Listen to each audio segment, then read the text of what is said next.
as I announced in my kind of teaser for these upcoming videos, I'm going to be doing all of my Dragon Ball Z figures. But only the old school ones because those are the ones that I am most fond of. Going to be doing all the Bandai, all the Irwin toys, and all the Jakks Pacific Dragon Ball Z figures. I'm going to be giving my recollection and my own personal views on all my figures.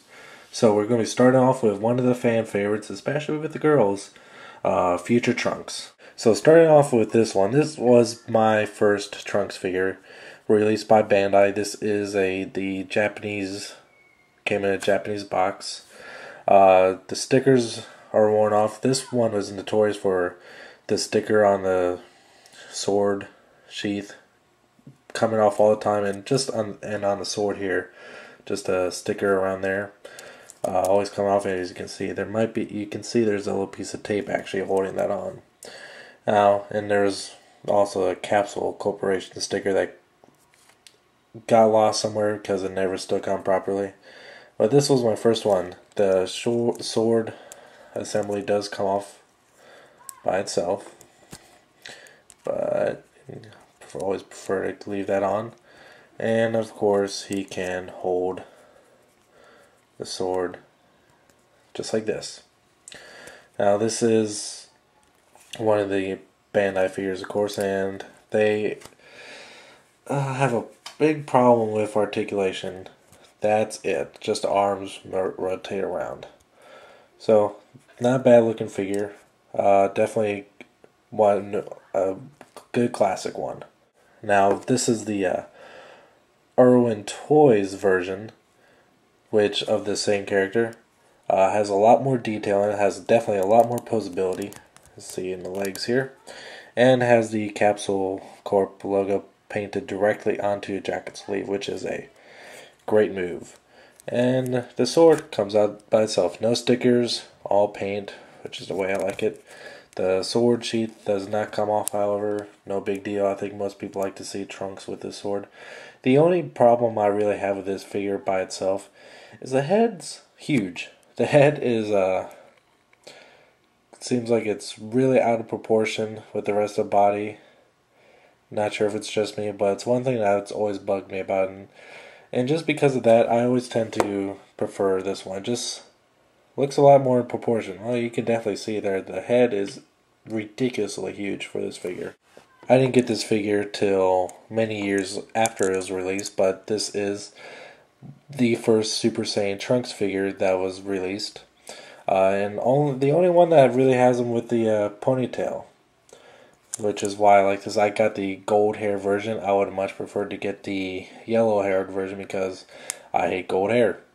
Even though it's supposedly more accurate, it just looks ugly. And especially on this figure, it's kind of a greenish gold.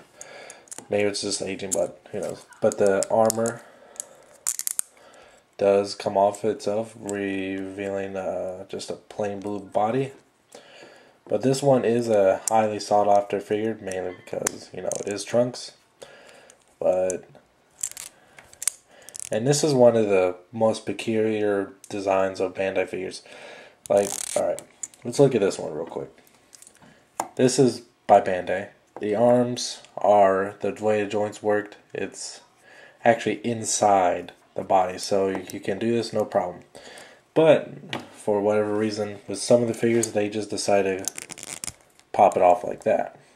So maybe it's cheaper to make, maybe it's, I don't know, safety, or just so the figures last longer. But that's kind of weird.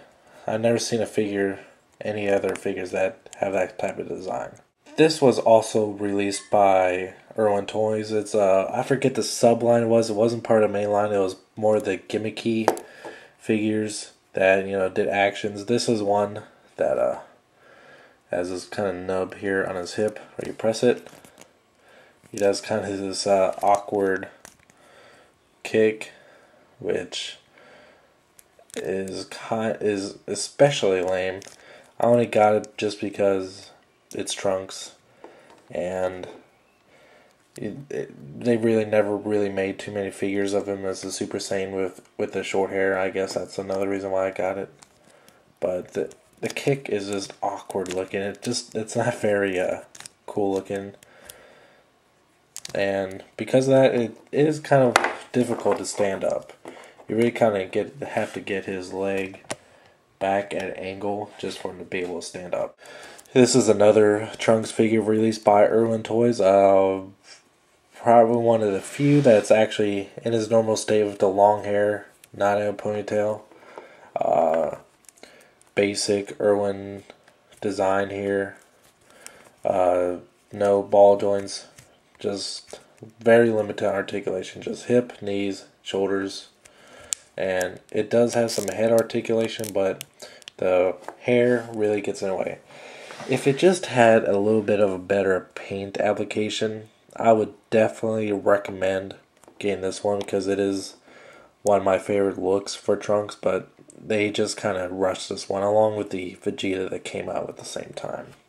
Next is another Trunks figure released by Irwin Toys, which is a Super Saiyan version of this version of Trunks. Hold on one second. Just with his hair all sporadic. And this was released at the same time with a Super Saiyan Goku figure, which had the same kind of look, in the Saiyan armor. Also, I'm not sure why, but only this figure and the other figure, Super Saiyan Goku figure, they put like all these weird, there you go, black dots in the hair. I'm not sure why. But in repaint of this, they took that out, which you'll see in a second.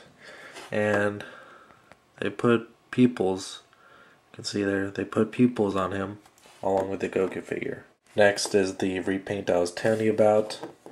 It's just a basic repaint. Has a little bit more of a doll look to it. You can see a difference in the hair there. I think it's just dirt on this, but you can see this one is regular yellow and this is like has all that black crap over. And last is one of my favorite Trunks figures that I own, and it's his Ultra Super Saiyan look, which is a much more beefed up version of this. His muscles bulk up, which inevitably means his defeat against Cell, and his look, he lost his pupils, but it's just part of power up. This is the only, as far as I know, this is the only figure that was ever made of an Ultra Super Saiyan look that Trunks has. I guess because, I'm not sure why, but it was released with a 2-pack with a Cell, I think.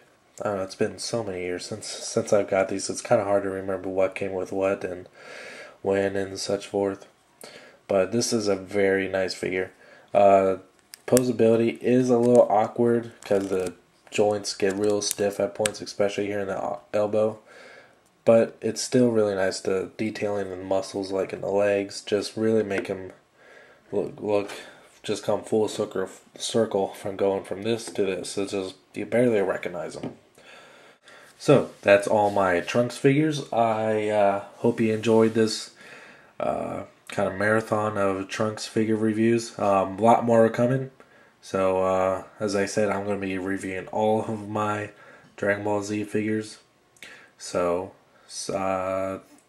check you next time. Thank you for watching.